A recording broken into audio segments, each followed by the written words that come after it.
Good afternoon, and we welcome you to another of the Veterans Forum. We're doing the work here at the Pittsfield Community Station in Pittsfield, Massachusetts. I'm your host, Bob Stevens, and today, as we've done in the past and hope to do in the future, we're conducting these interviews with veterans of all wars to let them have a chance to tell their story so that you and the rest of the world can appreciate what these guys and gals have done. I say gals because for some reason we can't seem to get the women to come forward, but we're working on it, okay? Today is the 4th of September, 2007. Our guest today was Howard Miner. Howard, for the record, will you tell us your name, rank, serial number, and dates of service, please? The name is Howard Dwight Miner, and actually I was a junior. I am a lieutenant commander at this point in the retired reserve of the Navy. I was privileged to be a part of the Navy. And my dates of service were January 29th, 1942 to the same date exactly to the day in 1946.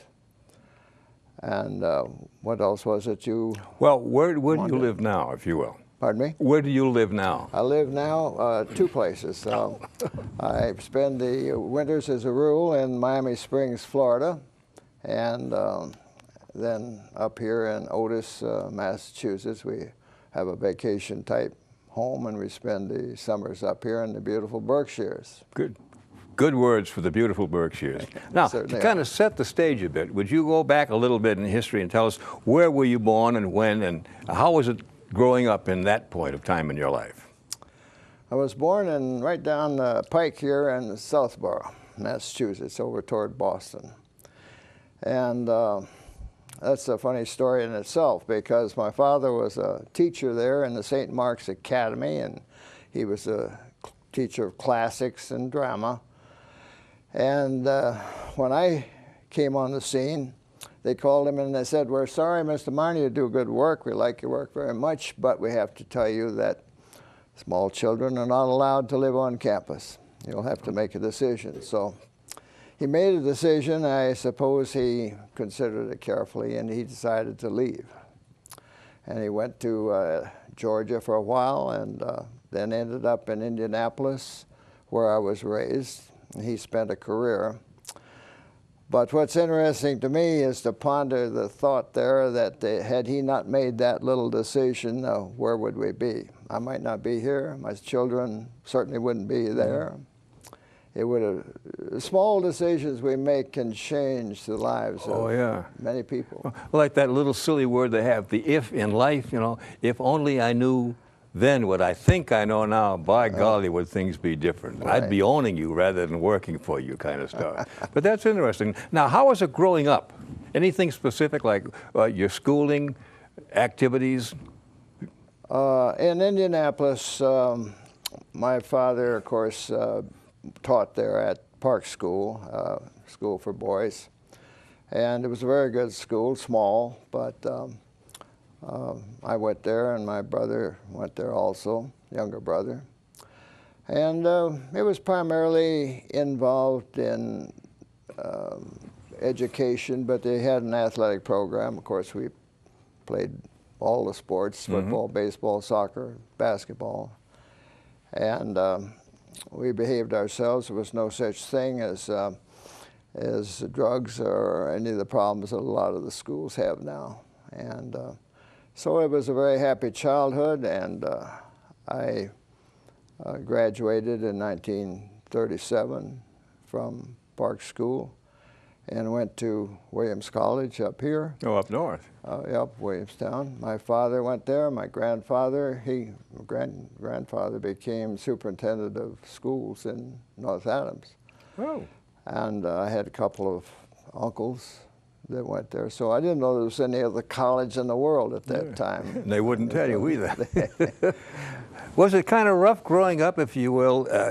Were you in classes that your dad taught, for living in the shadow of Yes. Dad? And was it a challenge or a rough job? It was a bit of a problem, and it was good also. Latin, of course, was the subject involved there, and I did 4 years of Latin in his class, and more or less excelled because of the ability to confer with him at home and so on.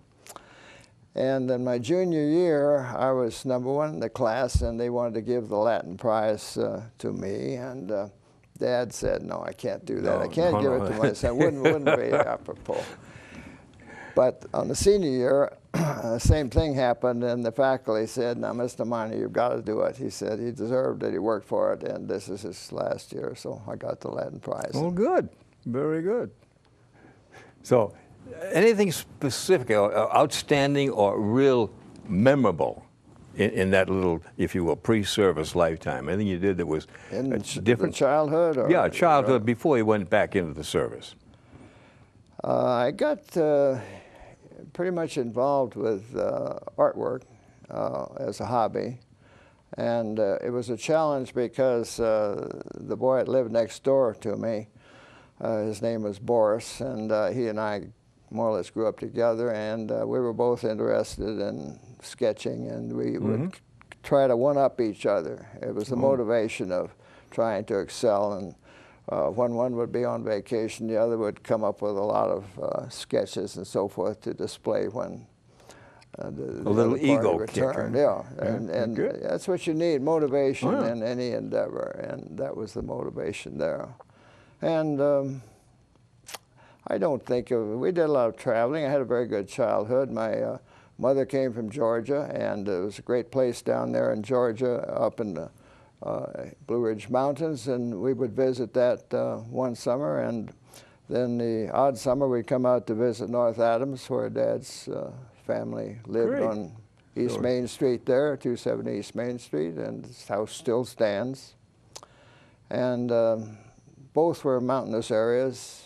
We loved them both. It was hard to make a decision. Good. But, Very good. Well, just what prompted you, if you will, to volunteer or get into the Navy? Anything leading up to that as to how and why you made your choice? As a child, I was interested in both railroading and aviation, and I'd play with toy trains, and I would build model airplanes, and we were right on the line between Fort Benjamin Harrison and the Motor Speedway, and on Memorial Day you would see everything from dirigibles to old-fashioned military biplanes right flying over our house, and it was a joy to watch, and I guess I got interested in aviation in that respect. As far as getting into the Navy was concerned, I had read a book on naval flight training, and I knew a couple of guys, Jack Evans and his brother Bob, and Bob got into the Navy Air Force, and we were always told there was no finer type of training for flight than the Naval Air Force. And I saw him one day at a Butler Wabash football game, and he was standing in his blue uniform saluting, and it looked pretty inviting. And so when the time came to get involved with World War II, it was pretty scary few years there. I had a very, very low draft number in Indiana, and I didn't want to just be called into any type of service, and I thought about the flying end of it, and I didn't know if I could handle that, but I was kicking it around. So just before Pearl Harbor, I was in Wabash College. I had transferred because of some family problems and so on to Wabash, and a recruiting group came on board, and they were recruiting for the Navy Air Force, and I thought, well, I don't think I can handle that, but just for laughs, I'll go in and see what's going on. So I walked in and the sailor in uniform there, he took my name and so on. He said, now the first thing we do is check your eyes, see if you can see. And he said, go in there and sit at that table. So I went in there and they had the big eye chart, you know, with the letters on it and so on. He says, what do you see, you know? So I thought I'd kind of jerk his chain a little bit, you know, and I said, well, it's either an O or an E. It's an E. And he began to think this must be some sort of a wise guy. And he said, can you read the first line? And I, sort of big letters, you know, I said, D, C, 3, 4, so on. And he looked at me again. He said, what about the next line? So I read that off. And he said, I don't suppose you can read the bottom line. And I said, A, B, C, D, whatever. And I said, down in the lower left-hand corner, it says Property, U.S. Navy. Bingo. So he said, that's very good. He says, Doc, you got to see this. And he called the flight surgeon over and said, this guy read everything on the chart, including the trademark. And the doc says, sign him up. So I walked out of there as a member of the Navy. Good. And well, when you went in, did you go, what did you take, if you will, boot camp? You didn't go right straight into Pensacola. I had to wait like a couple of months until they got their act together. And then I reported to Glenview Naval Air Station in Chicago, drove up with my friend Jack Evans, and incidentally, his brother Bob was later killed in the very important Battle of Midway in one of those low-flying planes.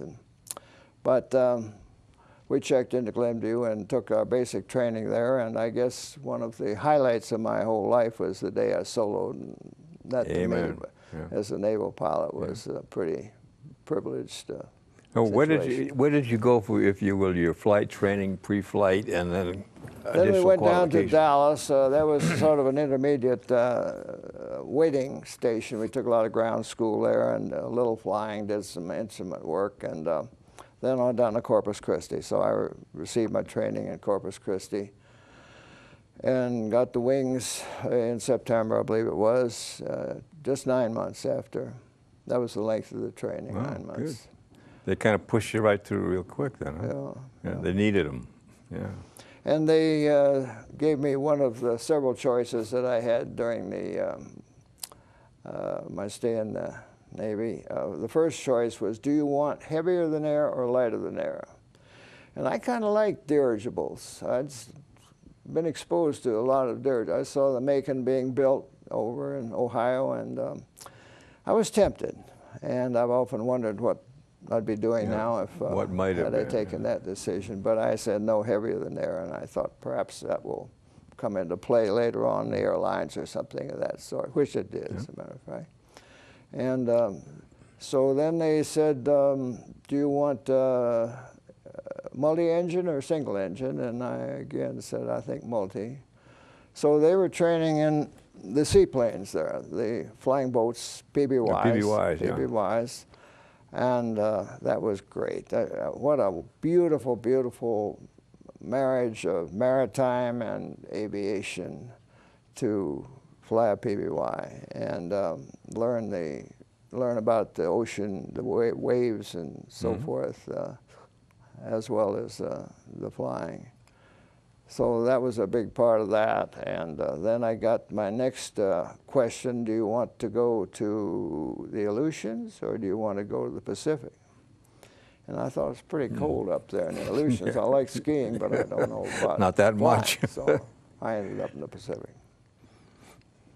Okay, now, did you finally just get into a specific class or type of airplane, or did you have to qualify and fly 4 or 5 different kinds? Well, back in those days, you were tempted to fly everything that you could get your hands on, and they did take us from the very first plane was an N3N, a little yellow Peril biplane, and a similar plane, the N2S, which was made by Spartan, also a yellow biplane. That's the one I soloed in. Then when we went to Dallas, we got some flying in low-wing aluminum plane, you know, with flaps and retractable gear and so forth. I think it was a beach craft of some sort. And on to Corpus Christi, and mainly there it was the PBYs, some AT-6 time, SNJ they called it in the Navy, which looked a great deal like a Japanese Zero. As a matter of fact, they use them sometimes in the movies. Well, yeah, get do what you can. But then they moved into the PBY and put in a lot of time there out on the water, and it's just a great. You look like you enjoyed it. Just that was the enjoyable back. part yeah, of the whole yeah. thing. The good part, if you will. Work on the water. Yeah. Now, when were you, if you will, assigned to a particular squadron, carrier base, or what have you, or did you just work out of a land-based stage? After we received our wings, we were sent home for a brief leave, 30 days or something, and then reported to San Francisco. Took a troop ship out to Hawaii, came in at Pearl Harbor there, and then shipped over to Kaneohe Naval Air Station on the other side of the island. And there's where we formed our first squadron. And it was VP 54, PBY squadron, and they used the PBY 5As, which were the ones with the retractable landing gear. So they were actually amphibians. Amphibian, yeah. We could land on either land or water, and that was a lot of fun. It's a much more graceful looking plane when it's sitting in the water as a seaplane. It looks a little ungainly with the tricycle wheels, but well, but you had to sort of with tricycle wheels, I guess. Or so like that. our squadron was Okay. the amphibian type. Yeah. And we formed the squadron there and trained, went to gunnery school and all this type of thing at Kaneohe and the beautiful island of Hawaii, Oahu, rather. And then they painted the planes black. We wondered about that, and it was explained that we're going to be doing mainly night work. Oh. And they wanted us to be blacked out completely. They put flame arresters on the exhaust so that you couldn't see the exhaust. All lights were blacked out. The cockpit windows were darkened. All we could use in the cockpit for illumination was red light. Okay. And so most of our flying did turn out to be night work. So you're Nighthawks then? Yeah, that's why they call them Black Cats. Yeah. You know, the plane originally was designed for long patrols. Perhaps you'd go out 5 hours in one course and one heading, and then go across an hour or two at a right angle turn, and then come back in. So it was sort of a pie-shaped affair, and you could land on water if you needed to pick somebody up. Okay, they did use them for rescue a lot, I would imagine. And so that was the original concept. Well, then they added the wheels. That made the plane heavier and a little, it couldn't carry the same amount of fuel because of the additional weight. Yeah. And when you were in the water, there was some drag there on the wheel wells, which also impeded the takeoff a little. Made You could it put little more nacelles difficult. around it. Pardon me? They just couldn't put a nacelle or something around it to make it more Well, it air fit pretty- clean. The wheels came up into the hole there, and there was not too much clearance around the edge, but there's water in there Yeah. too. And it gives you a Wheels drag. weighed 4,000 pounds, I think, as I recollect, and so it cut down a little bit on the performance, but made up for it in other ways. Good. Okay. So we were shipped eventually down to New Hebrides. It was a long flight down. We stopped several places along the way, Samoa and so on. And then we're based there in the New Hebrides at an airstrip that had a code name of Buttons. Buttons. On the buttons. Yeah, Buttons. And did a lot of patrol work there and further practice and so forth. And then went up to Guadalcanal And the name of that airport was Henderson Field, and the code name was Cactus. And we were based there for a year, right on Henderson Field. I have a picture here of Henderson Field that get some of the I stuff may out be of your able way here. to show you. Now, Let's see here.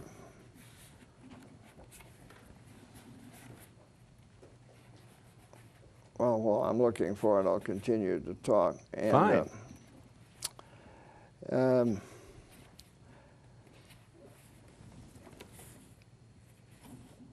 Maybe I won't, but I'll keep looking. And we would take off usually at night, just about sundown. We'd fly perhaps 14 hours, go up through the what they call the slot between the islands of the Solomons. Mm-hmm. The enemy was all around there. They had pretty much been kicked off of Guadalcanal, but they were in all the others. Our mission was primarily to find any Japanese shipping that we could. And that was interesting, too, because you can see the wake. It's a luminescent, phosphorescent type wake because of little bacteria and various animals in the water. Yeah. And so if the ship's underway and you're at 4,000 feet, you can see the shape of the ship. And quite frequently, we'd see a line of ships, the task force coming It's like a bunch of dolphins going along. And, well, all right. And we would radio in the location. The command would send out an attacking force of whatever they had, TBFs, torpedo planes, or dive bombers, or whatever they wanted to send out.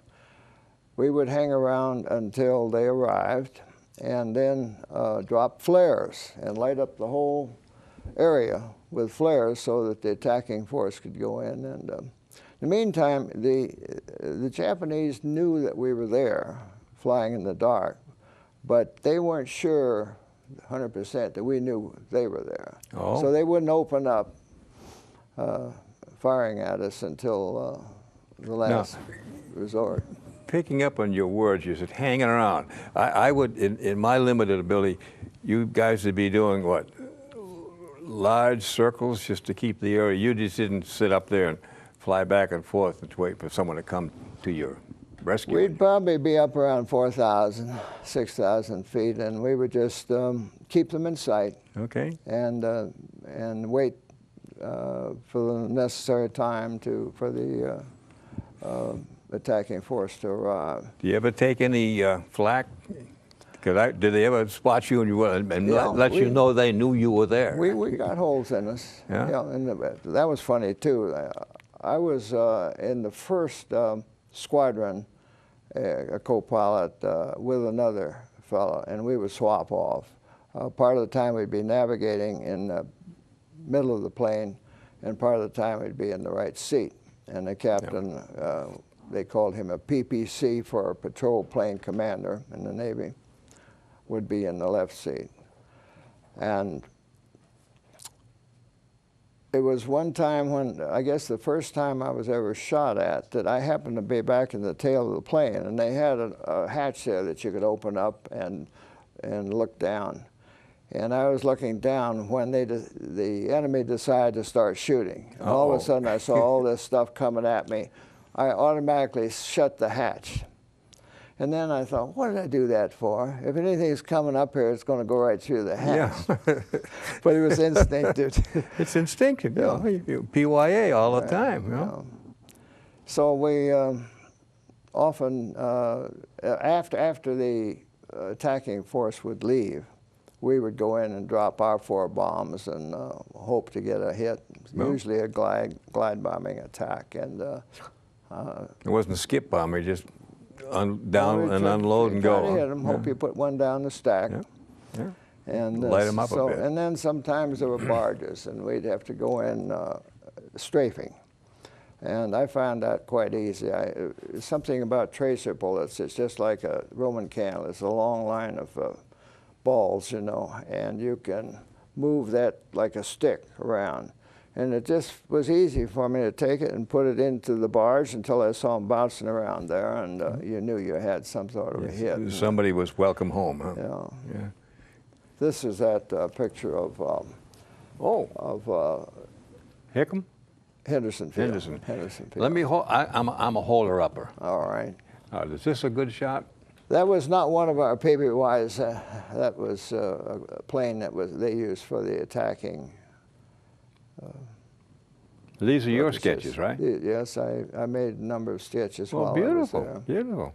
Now, I'm being nosy, but on the backside, is that a 38, B-38? All right, that's, yes. And that was a night fighter coming in for a kill, and these represent the floodlights from the ground.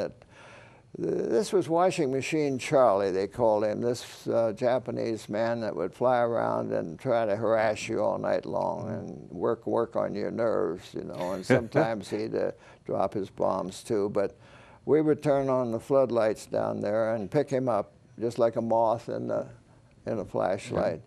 Yeah. And a night fighter would come in and take care of him. This reminds me, now you probably have seen that show, MASH, every once in a while. Yes. And they had I'll call it a session where the guy's spoofing it, which wasn't the way it should be, but they'd line up deck chairs and so forth, have a drink in the hand, and this would come, this Charlie, he'd fishtail all over the place, couldn't hit a barn if he ran into it. And they say, well, he missed again today, we'll come back tomorrow. You know? The funny part, but this stuff wasn't too funny. You know? No, it was scary. Yeah.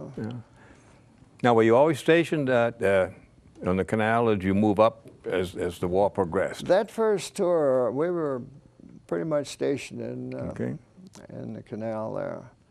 And in the beginning, we lived in tents. This, incidentally, is a typical jungle shot of anywhere down there. There were large palm groves of saleable palm coconut peels. But, I'm cheating. I'm going to show you the other side. This is the Petty Club. Go ahead on this one, Charlie. In the beginning, we were based in tents, and I know I have one in here.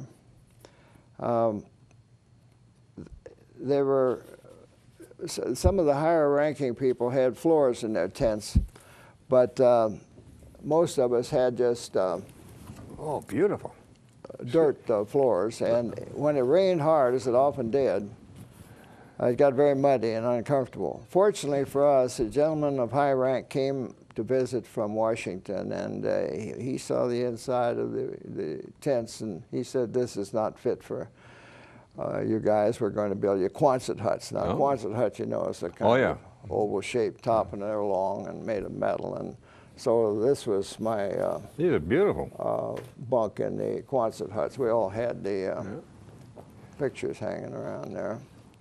It's great. It was funny too.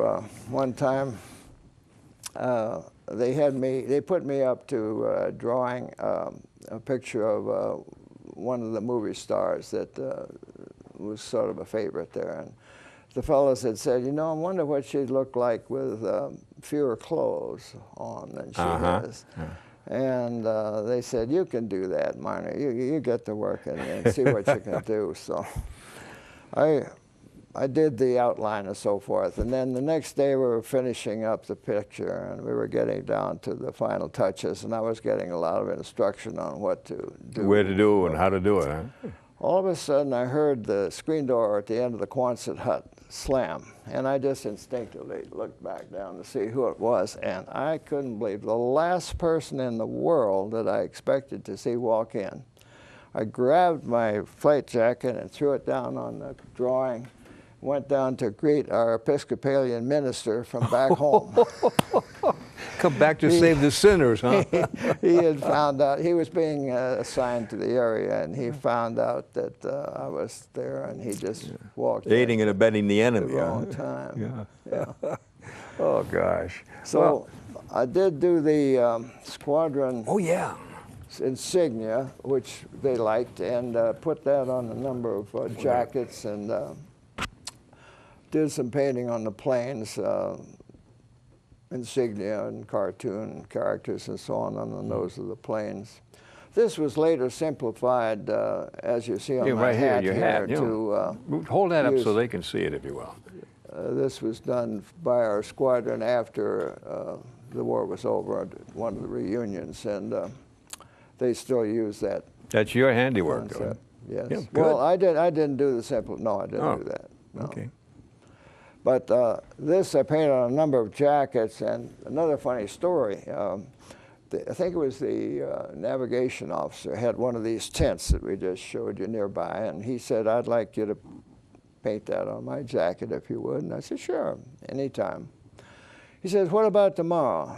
And I said, "Fine." And he said, "I won't be there. I have another obligation for a couple hours, but I will lay the jacket out, and you just come in whenever you want, and if you'd be so kind as to do it." So next morning, I grabbed my paints and my brushes and my bottle of paint thinner, and I went over and sat down and got to work on his jacket. And I pretty much finished it up when all of a sudden he walks in, and he comes over and he looks at, and he just casually reaches over and picks up my bottle of thinner, and I thought, "What? It's not that bad. Is he going to erase it or what?" He took a swig of it. Oh, I was horrified. And he yelled, and he blew that all over everything, and he went running out the door and slammed the door and down to where we had a water bag hanging in a tree, and rinsed out his water. Splashed him out, his huh? mouth with water. And the answer to that was that he and I both used the same type of gin bottle. He put his drinking water in, and I put my... so who's a creature of habit, huh? He just from habit picked up the wrong bottle. Okay, that's the Navy equivalent of the Rorschach test. Oh, now, as the war, if you will, took its course, were you transferred any place other than here as you got into it more? All right. That was the way it went the first tour of duty, pretty much there at Guadalcanal, doing that night work. And we did get one brief respite, went down to Sydney, Australia for a week just for rest, and then came back and continued, and then went home and got 30 days to leave, went back out to San Diego, North Island, and reformed VP 54, and this time they call it VPB 54, which is heavier than air patrol and bombing. Technically, no difference except the number. And we trained 5 months at San Diego. This time, my 6 close buddies and I were PPCs. We had our own planes and crews. And then we had to go back out to Hawaii. So they had a flight that took the whole squadron out from San Diego to Hawaii. It's about close to 20-hour flight. A very special type of flight. We were very heavy. When we took off, you just literally fly off the end of the runway with probably 10 in the crew, 9 or 10, and all your gear. And you had your tanks filled full, and you even had droppable wing tanks that were tear-shaped. They put them on the wings, I guess, in the bomb racks out there somehow. So after you got airborne, it was a long time before you got any altitude, and you just headed out there into the sunset and flew all night long. It seemed forever. Eventually, you dropped the wing tanks and got into that extra gas. I had used up that extra gas, and then... Also lighten the load, too, give you a little bit more lift. Finally arrived at Hawaii. Stayed there another few weeks, and then went back down into the same area of the Pacific for our second tour of duty. The first one was 14 months, and this one was a little bit shorter. We went to the New Hebrides again, and that's where I had did some of this drawing, and then started going up on task force missions, they called it. Anywhere from 1 plane to 3 planes would go up through the islands on up toward the Philippines, and usually this was to escort fighter planes. Fighter planes had shorter range, and they were critical, so they'd island hop. And we would hang around the flight path. If there was 3 of us out, that we'd take off at intervals. The first one would go out, and he'd be way out there, and when the fighter planes finally got to the far end before where they were going to refuel, he'd be there to protect them. Good. And then there was one that took off later. He'd be in the middle, and then the last guy would be would protect them on the first part of their journey. And these were interesting trips. We had one all the way up to the Marianas, Guam and Saipan, and so forth. I don't know if anybody ever had to pick someone up on one of those missions or not. But then we did a lot of rescue work, particularly when we finally moved on up to the Philippines. We were based off Tacloban airstrip in Leyte Gulf aboard ship. First it was the Tangiers, which was a seaplane tender. And then we moved to a larger one, which was the U.S. Currituck. That was a larger seaplane tender. They could actually lift planes onto the deck with cranes, you know, and repair them and so on. But we were based in the water. They had buoys around, and you tie up to the buoy like a boat.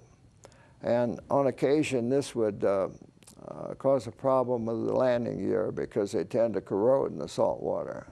Oh. And so one fellow came to grief. He took off the water, went over and had to land on Tacloban airstrip, and one of his gear brakes was locked. And it kicked him around to the right, I believe, a little bit before he could get it straightened out again, and now his wingtip was hitting the planes that were parked all along the runway. And it was humorous in a way because it depended on the type of plane, what kind of damage it would do. I remember one B-24 sitting there, and it had one of those plastic bubbles on top, you know, for the gunner,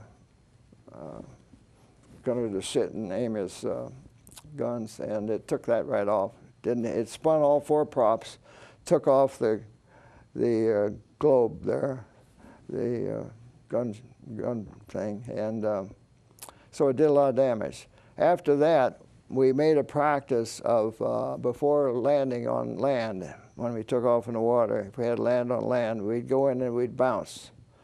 And the people in the waist hatch would view the wheels and say they're turning okay, and if they knew they were turning, well, then we'd go ahead and land. They didn't ruin the struts or anything like that, though, did they, as far as the compression? Or shouldn't I ask that kind of a question? They did what? I'm sorry. When you landed too hard, you didn't bend anything or put the wheels out on it? No, it was not that hard. You just touched down hard enough just to start the wheels rolling, you know, and then you were prepared to take off again if they weren't rolling. Give it the gas. Go back and land in the water. Now, were these flights, as the first tour, were they also at night, or were you day as well as night now? Did you change your mode of operation now? The second tour was much more rescue, and this I liked. You know, the first tour, trying to break things and kill people was not fun.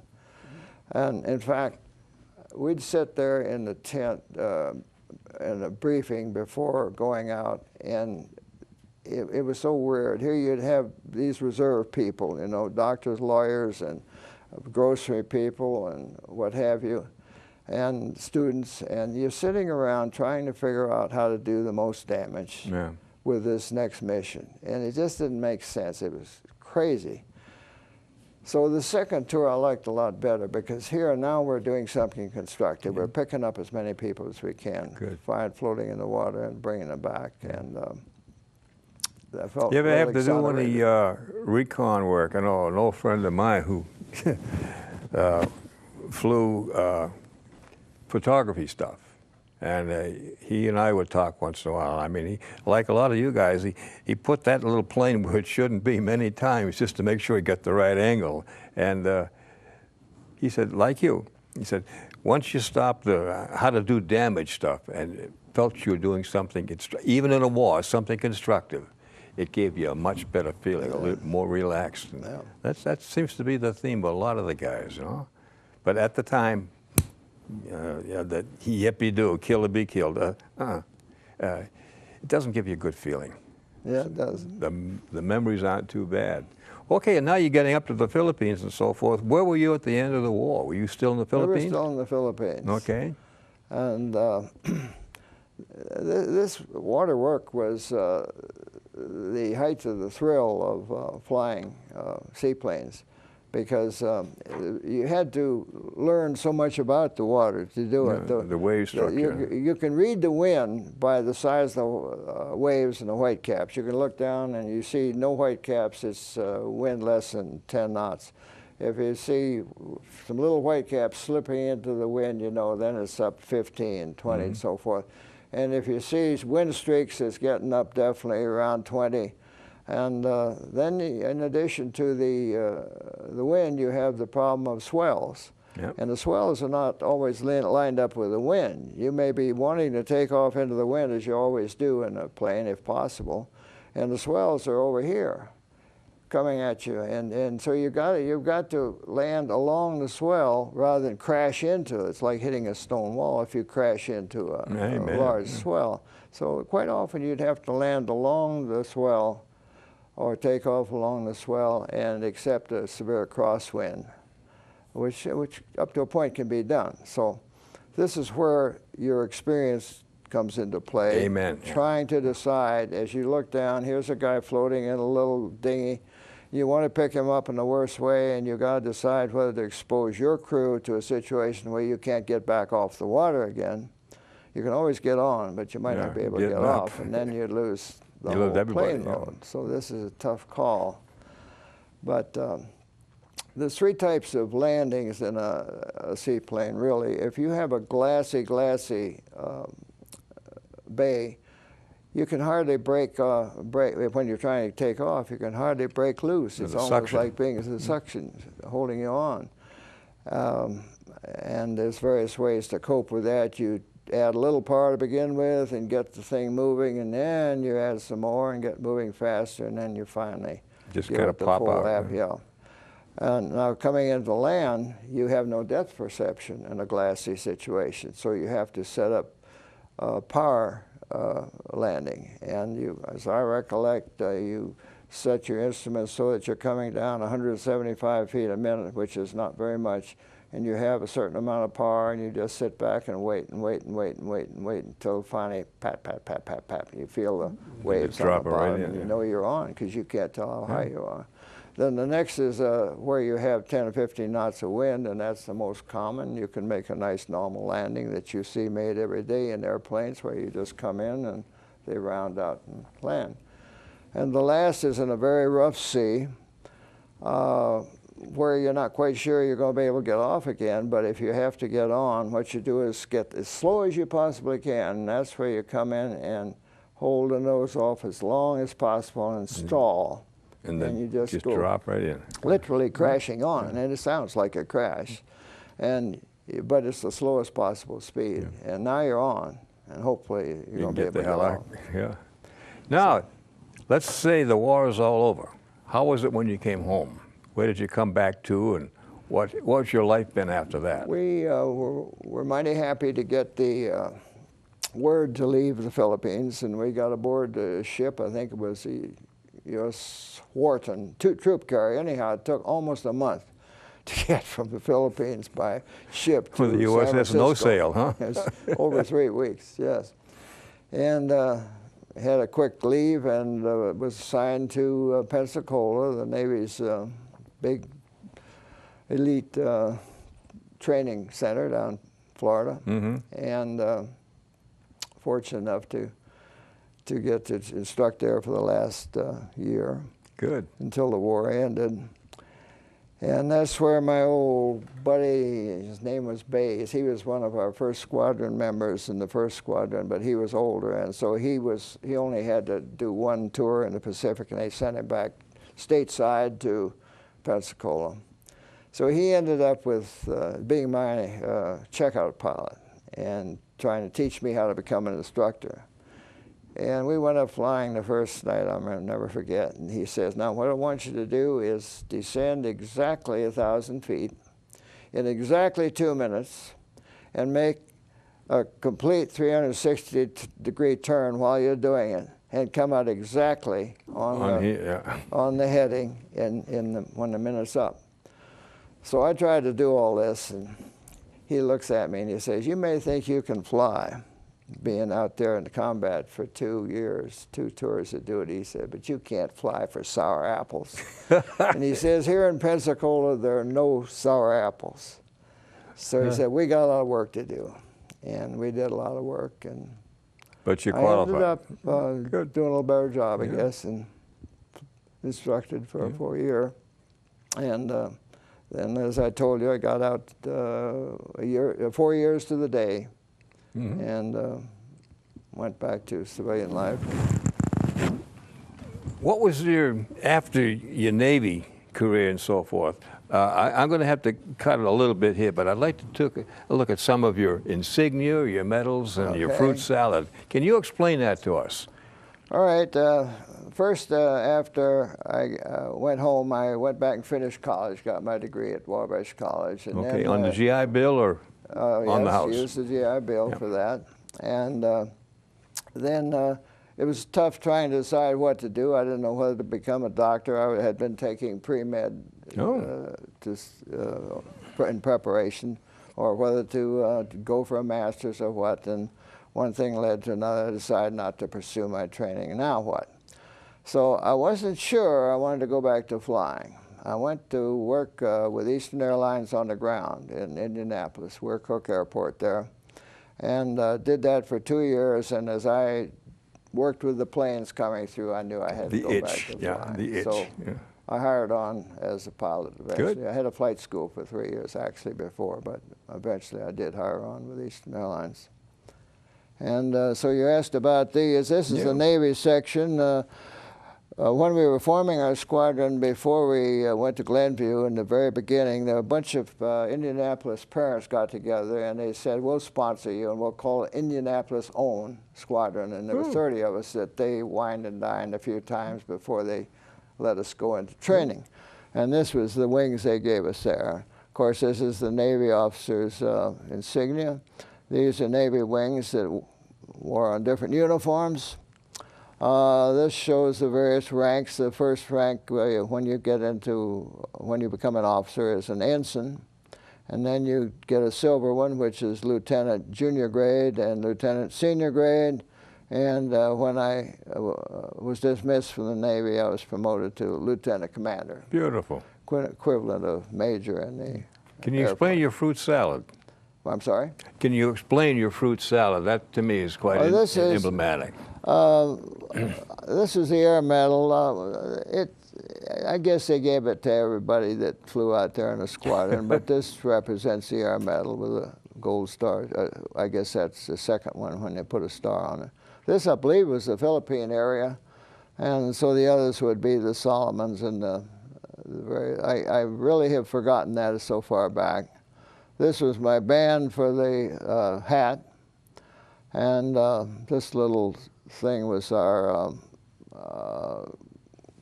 a logo that they gave us when we went back to a reunion of a squadron. We've been to something like 20 reunions, had different cities around every couple. First it was every 5 years, and then it was every 2 years. And Elaine and I have been to a number of them. But this was the PBY that I flew in the Navy. This was, then I got with Eastern Airlines and worked from the DC-3 up to the Airbus through many different types of aircraft.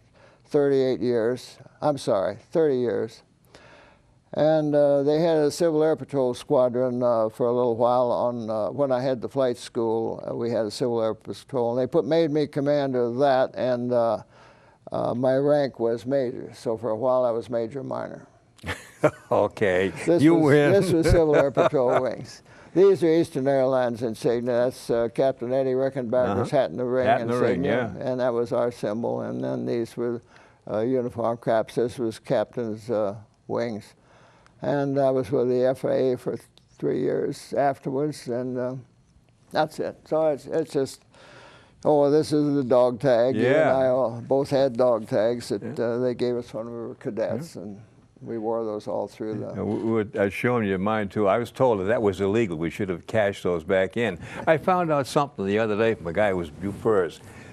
The Navy, you had the tag like that, but the Army, and I not know about the Marines, but they had a little notch in them so that if they come across a body, they could open the jaw, stick them in, and that you didn't get misplaced or lost.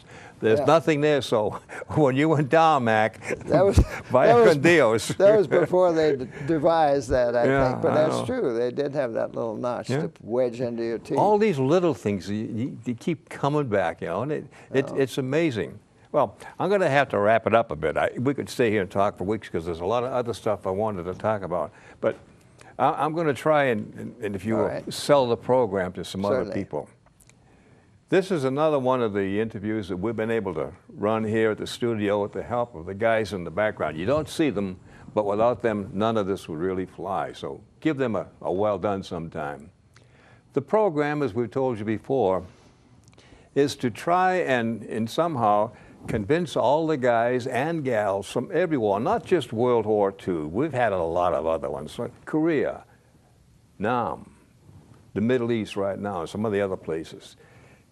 Each and every one of you guys and gals that was in the service, we're not all heroes. Everybody's not Audie Murphy or Eddie Rickenbacker or what have you, but every one of you who did your job, you're the ones we're trying to get together with and try to put your piece, if you will, in the big puzzle so that everybody knows what went really on. There's a lot of things that have gone on in this particular political climate right now that a lot of us older ducks just can't stand. But if some of you people in the more current wars, if you will, would like to share some of your experiences and some of your attitudes, we'd like to try to get it. We can't raise the flag and say this is good, this is bad. No, there's no party line. It's what you feel, what you've done, and more important, what you'd like to pass on to the other people. So again, if you'd like to share your history, and please do, it's a good feeling. Maybe Howard can tell you later on, there's a lot of stuff we won't talk about. That's going to be ours forever, that's for sure. But some of the general stuff that made your life interesting, or more important, how it impacted upon what you have done since. Did you use some of your training to get a better job? The GI Bill for good schooling, did it help you make a business decision? Did it introduce you to one of the best people in the world, your spouse? Okay? All these little things add up. One of the things I've found out in the few interviews we've done is after the cameras go off and the lights go down, the guy or gal that we're talking to say, gee whiz, I forgot to tell you about the Blumpty Scratch, which was perhaps the most amazing situation you could ever hear about. So if and when you'd like to come with us, please, we'll sit down, talk with me or some of the other people, and we'll do all we can to make sure that you get full barrel everything that you want to say and do. You have the address. We're here. We're more than willing to help you. We want to help you. But like anything else in life, if you don't take the first step, we can't do diddly squat, as they would say. Again, we thank you for listening, and I thank you, Howard. This has been a lot of fun. We'll have a can of beer later on that, I'll bet you. So again, give us a call. We're here, and we welcome you. Bob Stevens saying thank you, and have a good life.